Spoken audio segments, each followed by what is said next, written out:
The Microsoft/Activision merger is bad. Very, very, very bad. Some people may be very happy about the merger because hey, you get Call of Duty on Game Pass, right? That's great. Get that microtransaction simulator out of here. This is an awful development, in my humble opinion. Now please, listen very carefully. I ain't an expert, but hell, no expert predicted the dot-com bubble, the 2008 crisis, even the impacts of COVID. This is a subjective discussion and of course no one knows the future. But with the right history and context, we can all come to probable conclusions. The video game industry has been consistently moving towards a concept in economics called consolidation. That means that the players in the market dwindle until one of two situations arise. Either the market becomes an oligopoly, meaning there are a handful of players left to compete in the market, or it becomes a monopoly, meaning there's only one player in the market that provides the goods/services, effectively consolidating all the power of the market into that one player. You know, like the average dystopian future of the big bad corp ruling over everything. Now, our childhood eponymous game may remind us of fond, scratch that, traumatizing memories.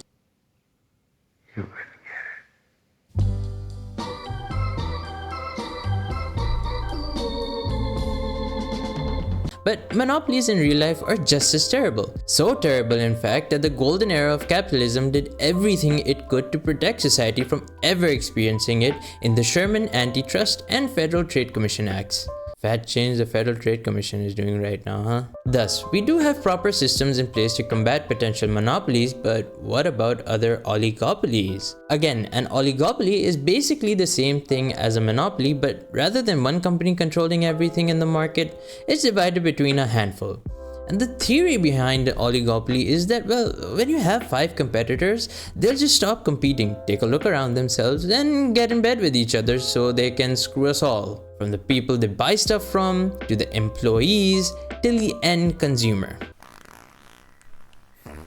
Truthfully, it isn't a guaranteed situation, but based on sociology, psychology, and economics, it's still the most probable scenario. And governments are too complacent with these market conditions because till now, we don't have any real protection against them. I guess it may be because governments are idiots or, you know, just bought off by most of these companies. And these corpos may have well been like, hey, let's not let a monopoly form, but don't touch us any further.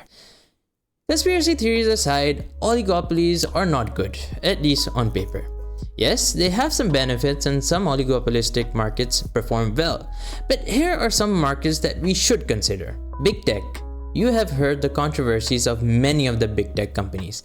Amazon with its horrific employment practices and anti-competitive behavior, meaning trying to stifle all competition. Meta and Google on the race to steal as much user data to sell to any and all advertisers as possible. Apple, they tout that they are a monopoly because you can't get anything like our products anywhere else. And then there's Microsoft, our suspect at large. The ever crappy state of Windows at times is enough of a testament to that. I literally don't know what else to say. Speaking of Apple, we should look towards the smartphone market. Apple and Google dominate the OS space, and what are we seeing there? Selling data, stagnation, steep percent cuts in their respective stores, and much more. What about the hardware side? Apple and Samsung have around 50% of the market share, and what have we seen with the prices recently, I wonder? No, don't give me the BS justification of cost of business / inflationary response.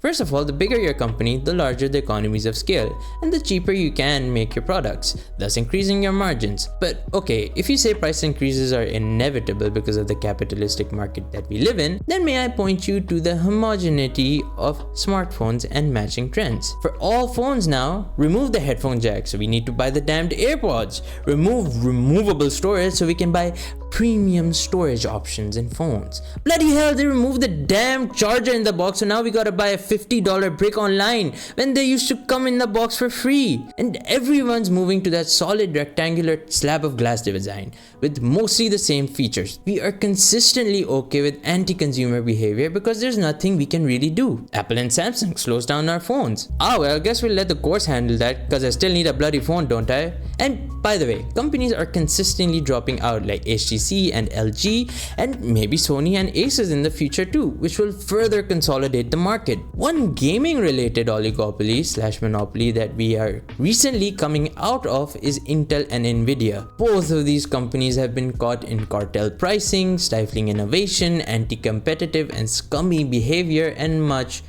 more. I mean, thankfully the resurrection of AMD has really shaken things up, but you never know when there's so few competitors. The 3000 series Nvidia was okay in my opinion, but they're back at it again with their BS pricing with the 40 series, among other stuff. Intel on the other hand, my god. You see the list of controversies? What more is there to say? There are so many other oligopolies that you, my dear embers, should research yourselves and see the absurdity and regression they bring upon the economy or the market they operate in. But let's move on to the gaming industry and understand what has happened, is happening, and may happen in the future for that market. Currently, we see that the majority of AAA devs are mostly under Sony, then Microsoft and Nintendo. Going back, Sony and Microsoft have been buying studios since the early 2000s, but where Sony had banger studios from the get-go like Santa Monica and Polyphony as part of their Sony computer entertainment strategy, Microsoft usually acquired its big hitters like Bungie, Mojang, and Obsidian, although they did establish the coalition for Gears and Turn 10 for Forza. Regardless, Sony is by far in the lead in terms of games and has continually just released banger after banger, from the Insomniac Spider-Man series to Guerrilla's Horizon games, Santa Monica's God of War, and Sucker Punch's Ghost of Tsushima, so on and so forth.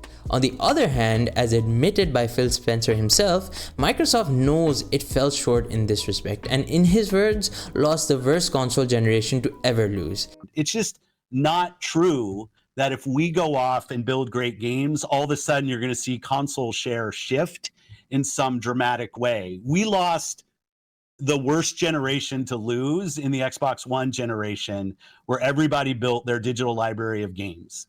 They did release some good / great games like Halo Infinite campaign, okay, I'm not talking about multiplayer, Starfield, Forza Horizon / Motorsport, Hellblade, and Hi-Fi Rush, but they did not reach the notoriety of the Sony games. And that's one of the reasons for acquiring Activision Blizzard. Microsoft needs to have some bangers, otherwise they'll be left in the dust. But there is another reason.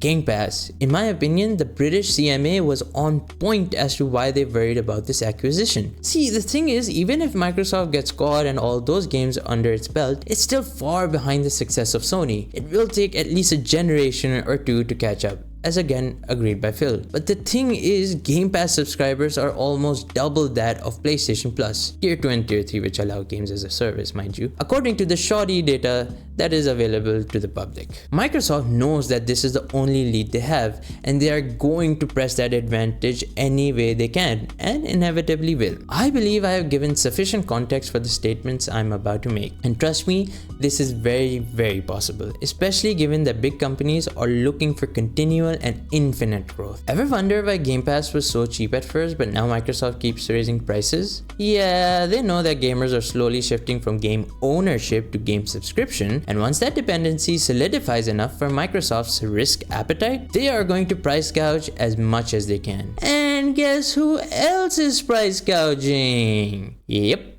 Sony. They just raised their prices of all their gaming services by a significant margin, which led to a lot of fans being very pissed off amid the already extortionate inflation that we are witnessing in the current economy. Oh, and remember that the majority of AAA devs are under the umbrella of these two companies plus Nintendo? Well, we have already seen the price of AAA games go from $60 to $70, but what if all three of these companies suddenly decide that it is imperative to raise prices to cover the cost of game development to $80 or $90 or 100 USD. Let's not forget, there are other ways to monetize and raise revenue as well. Imagine AAA devs saying, oh, we're making such a big game that we just can't put it all into one, so we'll need to split it across 3 games for it to make sense, you know? A half game, as someone called it on Reddit. It may be fun in games, pun intended, right now, but if everyone just decides that the future of games is cutting up one game and selling pieces at full price,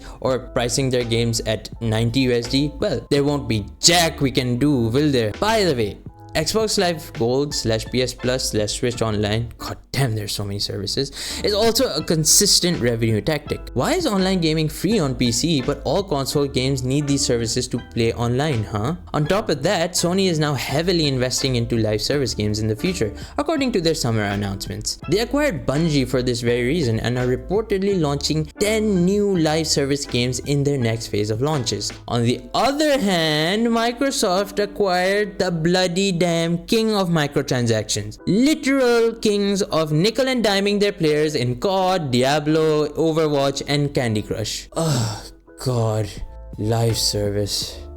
We are in for a new generation of different monetization techniques, with 2 of the biggest players having a large roster of microtransaction ready games in their cans. And sadly, as I was writing this script, the mass layoffs of Bungie, Epic, EA, Microsoft, and so many other larger studios happened. I believe this is a very nuanced issue because yes, game development does take a long time, a lot of debt financing, or moment-to-moment resource spikes followed by dry periods. But have you all noticed something? How much are management and executives paid throughout the industry? This is another consequence of consolidation. Management can easily use the excuse, well, everyone else is doing it, or in terms of compensation, management can collude and decide outrageous salaries and subsequently state, this is the average compensation for the market and we are following suit, okay? Yeah, right. Suit these nuts a-holes. Ugh.